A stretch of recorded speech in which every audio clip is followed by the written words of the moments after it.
ஆஹா கல்யாணம் சீரியல் இன்னைக்கு எபிசோடில் ஆஃபீஸில் ஒரு மீட்டிங் நடந்துகிட்ருக்கு. அப்போ மகா வந்து அவங்களோட ஒப்பீனியன் சொல்கிறாங்க. ஆனால் சூர்யா வந்து ஸ்வேதாவோட ஒப்பீனியன் தான் கரெக்டு அப்படிங்கிற மாதிரி சொல்லிடுறாங்க. மகா வந்து ஒரு மாதிரி ஃபீல் ஆயிடுறாங்க. விஜய் வந்து சொல்கிறாங்க சூர்யா கிட்ட, நீங்கள் ஏற்கனவே அன்னிக்கிட்ட எப்படி பேசுகிறீங்க அப்படின்னு சொல்லிட்டு சூர்யா வந்து யோசிச்சுட்டே இருக்காரு. வீட்டில் வந்து எல்லாருமே சமைச்சிட்டு இருக்காங்க. அப்போ என்ன சமைக்கிற அப்படின்னு சொல்லிட்டு சித்ரா தேவி வந்து கேட்குறாங்க அனாமிகாட்ட. ரசம் தான் வைக்கிறேன் அப்படிங்கிற மாதிரி சொல்கிறாங்க. அதை டேஸ்ட் பண்ணி பார்த்ததும் சாப்பிட்றதுக்கு சுத்தமாக ஆகவே ஆகாது. ஐஸ்வர்யா வந்து எல்லாருமே ரொம்ப நல்லா இருக்கீங்க அப்படின்னு சொல்லிட்டு கலாய்ச்சிட்டு போகிறாங்க. வீட்டுக்கு வந்து ஒரு பார்சல் வந்திருக்கு. இப்போ இது யார் ஆர்டர் பண்ணான்னு தெரியல அப்படிங்கிற மாதிரி எல்லாருமே சொல்லிட்டு இருக்காங்க. சித்ரா தேவி பேரில் தான் வந்திருக்கு. அம்மா உங்கள் பேரில் தான் வந்திருக்கு அப்படின்னு சொல்லிட்டு கௌதம் சொல்கிறாரு. நான் எதுவும் ஆர்டர் பண்ணல அப்படிங்கிற மாதிரி கேட்டதான் ஐஸ்வர்யா நான் தான் பண்ணேன், உங்கள் கார்டு தான் யூஸ் பண்ணேன் அப்படிங்கிற மாதிரி சொன்னதும் சித்ரா தேவிக்கு பயங்கர ஷாக்கு.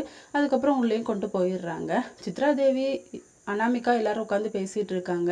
இந்த வீட்டோட பொறுப்பை ஆளை மாற்றி கொடுக்க வேண்டியதானே அப்படின்னு சொல்லிட்டு உடனே ராஜலட்சுமி சொல்கிறாங்க, இனி மாற்ற தான் ட்ரை பண்ண போகிறேன் அப்படின்னு சொல்லிட்டு இதோட இன்னைக்கான எபிசோட் முடியுது.